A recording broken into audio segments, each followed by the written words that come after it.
तुमची खरंच जर एवढी पण ओपन माइंडेडनेसने विचार करायची क्षमता असेल, तयारी असेल, तर पुढच्या 2 मिनिटात आपल्या आसपासच्या या सो कॉल्ड रियालिटीची वाट लागणार आहे.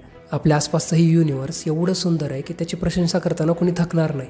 आणि हेच युनिवर्स आपल्या डोळ्यांना दिसण्याचा मेन सोर्स आहे light. Welcome to astronomy 101 series, ज्याच्यामध्ये आपण पूर्ण युनिवर्स एक्सप्लोर करतोय 1 एपिसोड ॲट अ टाईम. आणि आजच्या 49व्या एपिसोडमध्ये लाईटबद्दल थोडंसं बोलू. ह्या युनिवर्समध्ये जेवढी काही लाईट आहे त्यातली आपण किती बघू शकतो? या सगळ्या लाईटमधली आपले डोळे बघू शकतात फक्त 0.0035%. That's it. सध्यापुरतं फक्त एवढंच लक्षात राहू द्या की light is a electromagnetic wave.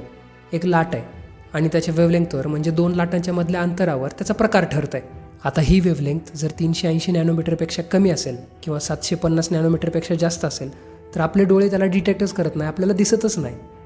म्हणजे ही जी रेंज आहे ती आहे आपली व्हिजिबल लाईट, ज्यामुळं आपल्याला आपल्या आसपासचं सगळं जग दिसतं.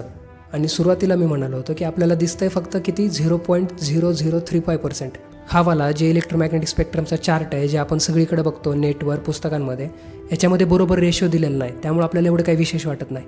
पण समजा हाच इलेक्ट्रोमॅग्नेटिक स्पेक्ट्रम आपण घेतला, त्याला स्ट्रेच केला आणि पूर्ण महाराष्ट्रावर पसरून ठेवला, या टोकाहून त्या टोकावर, तर मी जो सांगितला होता तो व्हिजिबल लाईटवाला स्पेक्ट्रम याच्या कंपॅरिझनमध्ये केवढा असेल?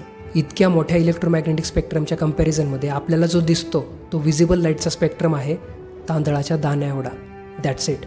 मग आता इमॅजिन करा आपल्याला काय काय दिसतंय आणि काय काय दिसत नाही.